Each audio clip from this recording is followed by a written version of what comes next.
Hello everyone, कैसे आप सब। आप सबका अपने चैनल में स्वागत है।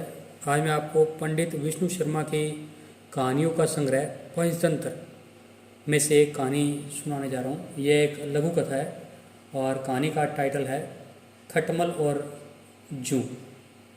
तो चलिए शुरू करते हैं। एक राजा के शयन कक्ष में मंदरी सर्पनी नाम की एक जूं ने डेरा डाल रखा था। रोज रात को जब राजा सो जाता तो वह चुपके से बाहर निकलती और राजा का खून चूसकर फिर अपने स्थान पर जा छिपती। संयोग से एक दिन अग्निमुख नामक एक खटमल भी राजा के शयन कक्ष में आ पहुंचा। जूं ने जब उसे देखा तो वह उसे वहां से जाने के लिए कहने लगी।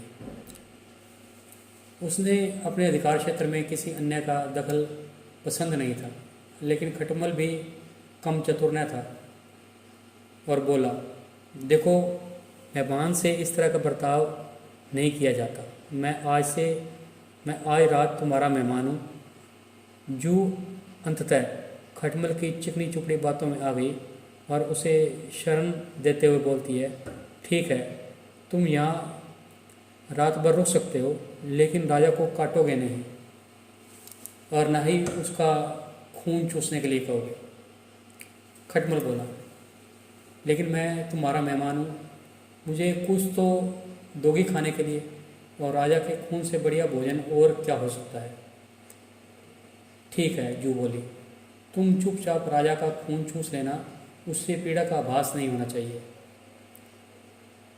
जैसा तुम कहोगी ठीक वैसा ही होगा, कहकर खटमल शयन कक्ष में राजा के आने की प्रतीक्षा करने लगा। रात ढलने पर राजा वहाँ आया और बिस्तर पर पड़कर सो गया। उसे देखकर खटमल सब कुछ भूलकर राजा को काटने लगा। खून चूसने के लिए ऐसा स्वादिष्ट खून उसने पहली बार चखा था, इसलिए वह राजा को जोर जोर से काटकर उसका खून चूसने लगा। इससे राजा के शरीर में तेज खुजली होने लगी और उसकी नींद उचट गई। उसने क्रोध में भरकर अपने सेवकों से खटमल को ढूंढकर मारने के लिए कहा। यह सुनकर चतुर खटमल तो पलंग के पाए के नीचे छिप गया, लेकिन चादर के एक कोने में बैठी जूं राजा के सेवकों की नज़र में आ गई।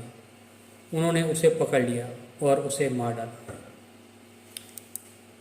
इस कहानी से हमें यह सीख मिलती है कि हमें अजनबियों की चिकनी चुपड़ी बातों में आकर उन पर भरोसा नहीं करना चाहिए, अपितु उनसे सावधान रहना चाहिए। तो आपको ये कहानी कैसी लगी?